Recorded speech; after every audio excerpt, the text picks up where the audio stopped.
Hello everyone, welcome back to ASR NCRT Decoder. So here I am with the part 2 video of combustion. So what is combustion that we know, type of combustion also we know, okay? Type of combustion भी हमें पता लग गया क्या है. लेकिन अगर बात बोले कि भाई combustion होता कैसे, कोई चीज़ आग कैसे पकड़ लेती है. जैसे मान लीजिए कि एक मोटी सी लकड़ी है, लड़की नहीं लकड़ी है, ठीक है, मोटी सी लकड़ी और लॉग एंड आप उसमें माचिस की तीली से आग लगाना चाह रहे हो, आग ही नहीं पकड़ रहा. वही उसी पेड़ का एकदम पतला सा ब्रांच और अगर हम उसको माचिस की तीली लगाएं वो जल रहा है. रीजन क्या है भाई? ठीक है, तो ये इसके पीछे रीजन है इग्निशन टेम्परेचर. इग्निशन टेम्परेचर मतलब इग्नाइट करना मतलब स्टार्ट करना और टेम्परेचर मतलब गर्मी. तो किसी चीज को, कोई भी चीज को जलने से पहले उतनी गर्मी, उतने टेम्परेचर तक पहुंचना पड़ता है जिसके बाद जाके उसके मॉलिक्यूल में आग लग जाएगी. ठीक है, जैसे देखिए आप देखे होंगे अगर आप कभी गाँव गए होंगे तो कि वहाँ पे अगर लकड़ियों से खाना बनता है, अब तो नहीं बनता, पहले बनता था. Okay, I show it. तो क्या होता है कि वहाँ पे जब मम्मी लोग खाना बनाते हैं, गीला लकड़ी होता है, तो गीले लकड़ी में पहले तो बहुत देर लगती है उसको गर्म करने में, फिर वो जब धीरे धीरे गर्म हो जाता है उसके बाद उसमें आग पकड़ती है. रीज़न कि उसमें वाटर मॉलिक्यूल्स प्रेजेंट हैं. वाटर मॉलिक्यूल गर्म होकर वेपर बनेंगे, वेपर बन के वेपराइज हो जाएंगे, फिर हमारा जो पूरी लकड़ी है वो गर्म होगी, देन वो आग पकड़ेगी. आई बात समझ? तो अगर हम बोलें कि कंबशन जो है, तीन तरह के कंबशन है, लेकिन कोई भी चीज में आग कैसे पकड़ रहा है भाई? तो कंबशन के लिए इम्पोर्टेंट तीन चीजें होती हैं. ठीक है, तो क्या नीड है कंबशन का? नीड देखिए, तो कंबशन की जरूरत क्या है, क्या चाहिए कंबशन को, क्या चाहिए इसको किसी चीज में आग लगाने के लिए? The very first thing is oxygen. Oxygen and the second thing is ignition temperature. Ignition temperature. Third is what then? Fuel. कोई चीज रहेगी नहीं तो आग क्या लगेगी, है ना? तो देखिए क्या क्या चीज चाहिए? Oxygen, ignition temperature and fuel. तो देखिए आज हम लोग बात कर रहे हैं कि कोई भी चीज, मान लीजिए आपकी लकड़ी है, ठीक है, अगेन लकड़ी है आग पकड़ने वाली. ठीक है, तो अब उसमें करना क्या है आपको कि अगर आसपास हवा है तो बड़ी आसानी से आग लग जाएगी. चलो ठीक है, लकड़ी हमारी प्रॉपर टेम्परेचर पे गर्म हो गई तो आग लग जाएगी. चलो ये भी ठीक है. और अगर वो लकड़ी है तभी तो जल रहा है ना. अगर वो मेटल होता, लोहा होता, जलता क्या? नहीं. तो कहने का मतलब है पहला तो थर्ड पे लिख दिया एक्चुअली, बट ये फर्स्ट इंपॉर्टेंट, तो सबसे इंपॉर्टेंट यही है, फ्यूल है तभी जलेगा. ठीक है, अब रही बात फ्यूल किसको बोलते हैं ma'am? Anything which give you energy. The food is fuel for your body. Diesel and petrol is fuel for the vehicles. Got it? तो कोई भी चीज जिसमें आग लग रही है, जो एनर्जी प्रोड्यूस कर रहा है, कंबशन करके एनर्जी बना रहा है, दैट इज अ फ्यूल. तो फ्यूल होना तो जरूरी है ही. एंड सेकेंड क्या है? ऑक्सीजन. थर्ड क्या है? Ignition temperature. तो हम कर क्या रहे हैं? देखो तीन चीजें जरूरी हैं आग लगाने के लिए. मैंने एक लकड़ी उठाई, तो उसको आग लगाना चाहा, फिर कर क्या रहे, वो गीली है, ठीक है, पहले उसको गर्म किया, गर्म करने से वो गर्म होती गई, इग्निशन टेम्परेचर पे आ गई, मतलब उतनी गर्म हो गई जब वो आग पकड़ ले. तो पहला तो हो गया, लकड़ी थी, दैट इज अ फ्यूल. अब वो आग पकड़ रही है मतलब वो टेम्परेचर आ गया उसका, इग्निशन टेम्परेचर. और हवा होगा तभी तो आग पकड़ेगा. कभी देखे हो मम्मी ऐसे चूल्हा में पंखा झूल रही होती है ना? Reason to provide oxygen. ठीक है, तो होता क्या है? ऑक्सीजन देती हैं. तो तीन चीजें चाहिए जलने के लिए, fuel, next is ignition temperature and oxygen. तो ऑक्सीजन, इग्निशन टेम्परेचर, फ्यूल, यहाँ तक हमें समझ में आ रहा है ना कि चलो ठीक है, कोई भी चीज में आग लगानी है तो ये तीन चीजें होनी चाहिए. लेकिन उनका क्या, जो बहुत बार हम केमिस्ट्री में पढ़ते हैं कि बिना ऑक्सीजन की भी चीजों को जलाया जाता है. जलाया जाता है ना? नहीं जलाया जाता?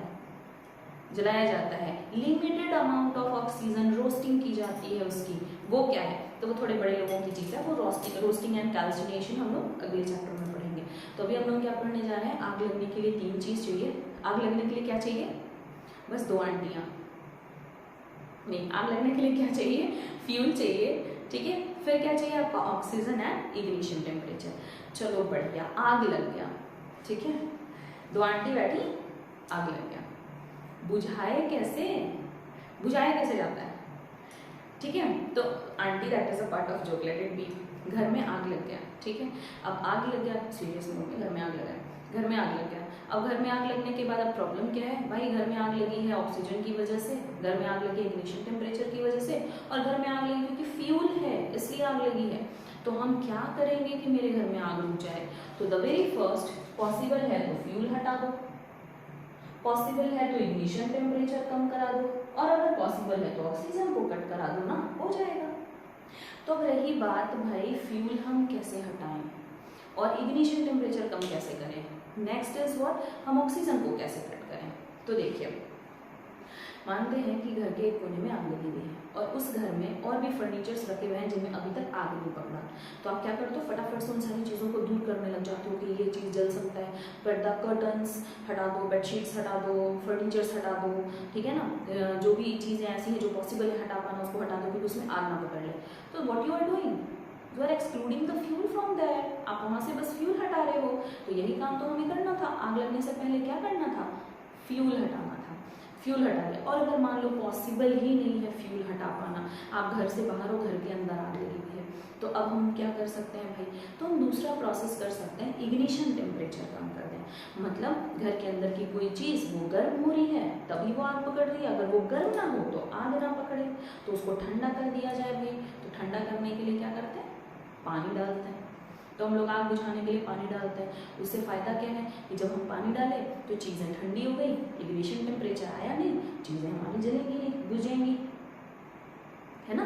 मान लीजिए कि ये हमारा फ्यूल है और इस फ्यूल का एक हिस्सा आग पकड़ा हुआ है। हमने क्या किया, यहाँ पे पानी मार दिया। अब ये आग जो है वो आगे बढ़े भी तो क्या करें, ये तो सारे ठंडे हो रखे हैं, इनका इग्निशन टेम्परेचर है ही नहीं, तो यहीं पे लपटें आ करके रुक जाएंगे। मम्मी लोगों को देखो, गांव में कभी अगर चूल्हे में लकड़ी लगाई और खाना बन गया, फिर भी एक्स्ट्रा फ्यूल जो है वो बचा हुआ है, तो उसको बर्बाद तो नहीं होने देती, उसको चूल्हे से बाहर निकालती, पानी डालती और फिर उसको ठंडा करके नॉर्मल। तो करती क्या है वो लोग, पानी डाली ना तो वो लकड़ी जो है वो ठंडी हो गई, और ठंडी होने के कारण इग्निशन टेम्परेचर आया नहीं। इग्निशन टेम्परेचर नहीं आया तो फिर वो जलेगा नहीं। Third is what? That is ignition temperature. Third is cutting down of oxygen. Now water helps in cutting down of oxygen also. जैसे देखिए, ये लकड़ी है, हमने इस पे डाला पानी, अब पानी के बन गया वेपर, ये हो गया वाटर वेपर। यहाँ पे वाटर वेपर जो है वो पूरा से ऐसे भर गया है, तो यहाँ पे हवा है हमारा, that is air, and here is what, fuel. Fuel को आग लगने के लिए क्या चाहिए, एयर चाहिए, मतलब ऑक्सीजन चाहिए। एयर के अंदर क्या है, ऑक्सीजन, ऑक्सीजन चाहिए, लेकिन यहाँ पे पहले से ही वाटर वेपर पड़ा हुआ है, एयर को या ऑक्सीजन को फ्यूल तक आने नहीं देगा तो आग नहीं लगेगी, ठीक है। तो if you want to control the fire, आंटियों को घर से बाहर रहने दो, घर में आएंगी नहीं, आग नहीं लगेगी। लाइक सेम करना क्या है, ऑक्सीजन को फ्यूल तक पहुंचने नहीं देना है, ना ऑक्सीजन फ्यूल तक आएगा ना आग लगेगी। तो ऑक्सीजन फ्यूल तक क्यों नहीं आएगा भाई, तो हमने किया क्या है, पानी छिड़क दिया है। अब पानी लिक्विड फॉर्म में गर्म होके बन जाएगा गैस, मतलब वेपर। अब वो वेपर बने तो ऊपर उठे, अब ऊपर उठे तो हवा नीचे आ नहीं पाएगा, फ्यूल ऊपर तो जाना है नहीं फ्यूल को, तो बीच में एक लेयर बन गई वाटर वेपर की, तो फिर हमारा एयर पहुंचेगा नहीं फ्यूल तक, जब नहीं पहुंचेगा आग कहाँ से आएगी, ठीक है। तो नाउ व्हाट इज इट कि पानी कैसे कंट्रोल करता है आपका फायर को, तो 1 इग्निशन टेम्परेचर को कम करके, और 2 ऑक्सीजन को कट करके। आगे बात समझ। और तीसरी चीज, बालू हम लोग फिर क्यों डालते हैं भाई, सेम थिंग ना। मान लो कोई चीज जल रहा है, आप उसके ऊपर बालू छिड़क दो, सैंड छिड़क दो, बालू जल्दी गर्म होता है, ठीक है। तो वो ऑब्जेक्ट को गर्म होने से पहले बालू गर्म होने लगेगा, तो जितनी फ्लेम जो है वो जितनी हीट दे रही है कि मेरा फ्यूल गर्म हो जाए, फ्यूल को आग में घसीट लेना है वापस, तो होगा क्या, बालू गर्म होता चला जाएगा, हमारा वो ऑब्जेक्ट गर्म ही नहीं होगा, जब गर्म नहीं होगा आग नहीं पकड़ेगा। आगे बात समझ।